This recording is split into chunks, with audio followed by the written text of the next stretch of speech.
Welcome to Money Auto, everyone. The market seems to be taking a breather today, waiting to see how the geopolitical situation unfolds. That's right, Alice. The indexes are recovering from yesterday's losses, with the Nasdaq up 1.44%.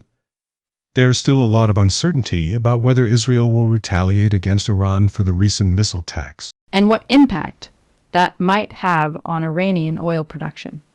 President Biden has discouraged Israel from targeting Iran's oil infrastructure, which might be easing some market anxieties. Reports suggest that Israel might initially focus on military and intelligence sites within Iran, so the immediate impact on oil supply is likely to be limited. However, the 10-year bond yield is still topping 4%, continuing to put downward pressure on tech stocks. Speaking of tech stocks, we saw another downgrade today. The story is similar to yesterday's downgrades of Apple and Amazon. Microsoft has been a star performer recently, fueled by the AI hype. But Oppenheimer downgraded the stock from outperform to perform, citing concerns about OpenAI's losses. Oppenheimer believes those losses could reach $2 to $3 billion by fiscal year 2025. This is significant because nearly every other analyst on Wall Street is still bullish on Microsoft. They believe that Microsoft's focus on AI might impact expanding margins in the near future, which could affect the stock price. Investors looking for immediate returns might not be as interested in Microsoft right now. This highlights the importance of doing your own research and staying informed. Just because a few analysts are bearish on a stock doesn't necessarily mean it's a bad investment. Absolutely no.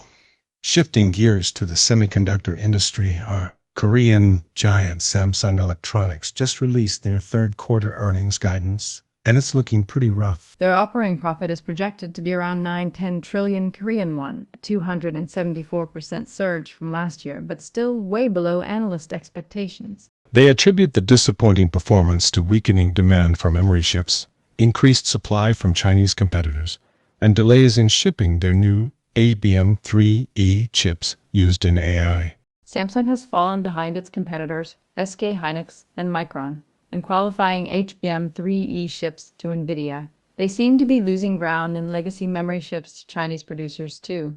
Their founder business is also lagging behind TSMC in achieving the same production yield in next-generation technology. I have personally invested in Samsung's competitor, SK Hynix. Although Samsung is the leader in memory chip market share, SK Hynix is the main supplier for NVIDIA's HBM3E chips. Interesting. Finally, let's talk about the wild ride in the Chinese markets today. The CSI 300 index had a massive 10% jump, fueled by excitement about potential economic stimulus, that ended the day with a more modest gain of 5.93%. The lack of concrete details about the stimulus measures dampened the initial enthusiasm. Meanwhile, the Hong Kong Hang Seng Index plunged over 9%, likely due to money flowing from Hong Kong to the reopened China stock market. It's worth noting that China will release key economic data next week, including inflation data and GDP growth. This might cause some market volatility as investors react to the numbers. It'll be interesting to see how the market reacts and whether the recent bull run in China will continue. That is all for today's update. See you next time. Remember to subscribe for daily market insights.